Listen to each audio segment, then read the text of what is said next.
So, hindi lahat ng akala mo nag-show ka ng kindness ay kindness din sa iba. So, three gestures that we Filipinos thought that it is showing care or kindness, but to Japanese, it's rude or disrespectful.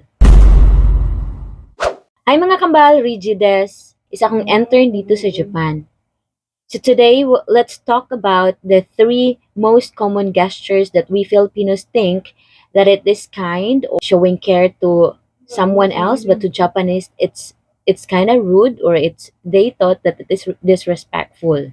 Your hair This a is little very bit. hot There you issue go. now about the recent incident dun sa Miss World na ginanap dun sa India about Megan Young na inayos niya yung hair ng isang beauty queen. Your hair a little bit. There you go. For her, it's showing care or kindness para, syempre, ayaw naman niya makita yung mukha niya or yung buhok na magulo during that interview. Pero, yun palang pangit pala ng tingin ng iba sa kanya. So, I will share to you the three common mistakes or gestures that we show to anybody else. Pero, kasi ganun tayo eh. Caring kasi tayong mga Pinoy. So, pero para sa mga Japanese pala, it's disrespectful. But before that, I will also do my skincare. Lagay ko lang tong medicated na lip balm. Kasi, winter pa rin kasi dito eh. So, nagka-crack yung mga lips namin. And then, ito yung ginagamit ko, Hatomogi skin conditioning. Pero, nilipat ko lang siya dito. So, spread ko lang ganyan. Damihan ko. Tapos, tap lang. Yan, so, let's go with number 1. Number 1, di ba, tayo mga Pinoy, we always show care to the elderly. So, yung mga upuan natin sa mga train, sa mga bus, ino-offer natin dun sa mga elderly or yung mga matatanda. Pero, dito sa Japan, ayaw nila yon. Feeling nila na disrespect sila or kasi meron silang yung pride nila parang natandog ba or anong tawag dun? Parang ayaw nila yung may utang na loob sila. Parang meron kasing hierarchy sa kanila na yung mga matatanda, yun yung may power. So parang kung nag-offer ka ng help mo or nag-offer ka ng seat mo, that for them, parang siyang sila yung may utang na loob sa'yo or it seems like they are uncomfortable or you are inconvenience. So ayaw nila yon.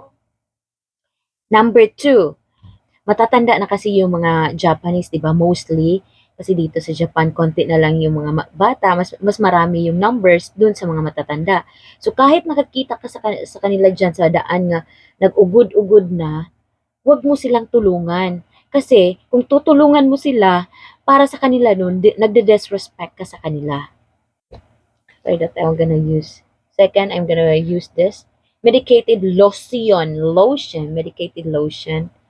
for brightening. Maputi na ako pero ginagamit ko to kasi gusto ko nga mas magba-brighten pa yung face ko. Kasi look meron siyang parang melasma.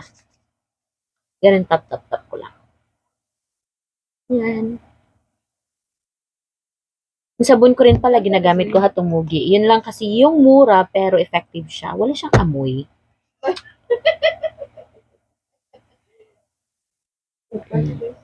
Third and final gestures that we commonly also thought that it is showing care, pero uncomfortable talaga to. Kahit naman siguro sa Pilipino, pero ako kasi gusto ko ganon. Na, kunyari may muta ako or may kulangot ako, gusto kong sabihan mo ko na meron kang kulangot or something. Kasi nga, ako din gusto ko sabihan din kita kung meron kang kulangot or muta sa mata mo, gusto ko nga sabihan kita kasi ayaw kong maglakad-lakad ka dyan or may makausap kang iba, maraming tao kang makakita sa iyo na hindi man lang kita sinabihan. So I think sasabihan kita. Pero it's a big no-no to them kasi kung sabihan mo sila directly na, uy, may kulangot ka, alisin mo yan kasi pupunta ka dun, mas marami kang tao na makasalamuha, tanggalin mo yan. It's a no-no for them. So for you to like tell them na meron sa kulang, gaganan ka na lang or mangulangot ka lang sa harap nila kahit wala kang kulangot kasi 'di ba gano'n din naman tayo minsan na pag mayroong nangulangot, mangulangot na lang din tayo. So gano'n sila, gusto nila indirectly. So yun na nga. So hindi lahat ng akala natin nag-show ta ng kindness or nagpakita. Ito pala gamit ko ano. Hatumugi din. Skin conditioning. Lagay ko lang dyan.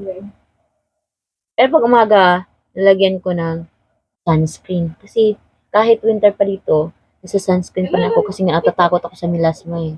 Melasma ko. Pwede mo lang lagay din dito yung ano. Ayan. Mura lang din ito. Hindi ako nag-skincare dati pero ngayon tumatanda na tayo kaya nag-skincare na lang. Ayan, so hindi lahat ng akala mo nag-show ka ng kindness ay kindness din sa iba. So we have to be mindful, we have to be sensitive to someone else culture and especially kung nasa ibang bansa ka like us na nasa Japan kami. So we have to, that's why we have trainings about Japanese cultures para maging aware kami sa mga kuan nila, sa mga cultures nila. Ganyan. Tulad niyan, si Megan Young, na, I'm sure naman, nagpakita lang naman siya ng care dun sa candidate na yon. Pero most people bashed her using this Curiel para sa iZone kasi parati tayong nag-reels or nag-take ng videos and nag-update. And so, yung time, nandito ko, nagiging panda na sa lagyan natin. Ito nga, nagtitwitching na yung dito ko sa left eye.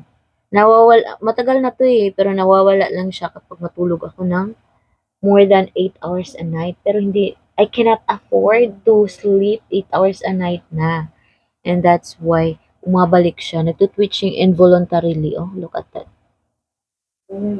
Can you see it? Yeah. So, nagtitwitching siya. And this one also, it's also Curiel. Kasi may mga wrinkles na rin ako. So, I'm gonna put this. My wrinkles. Oh, nadamihan ko pa. So, I'm gonna put it. Ganyan lang. So, dapat magiging sensitive lang tayo sa iba. Kahit naman sa mga kapwa natin Pilipino. Wala, Umuumuo siya. Andito din, lagyan ko ng dito kasi nagkaano mo siya. Meron akong mga wrinkles.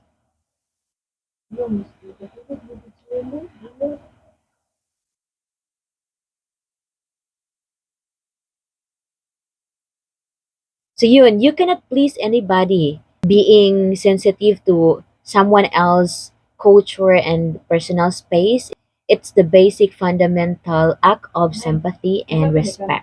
At the end of the day, in this diverse world, we just need a harmony. That's it, and bye for now.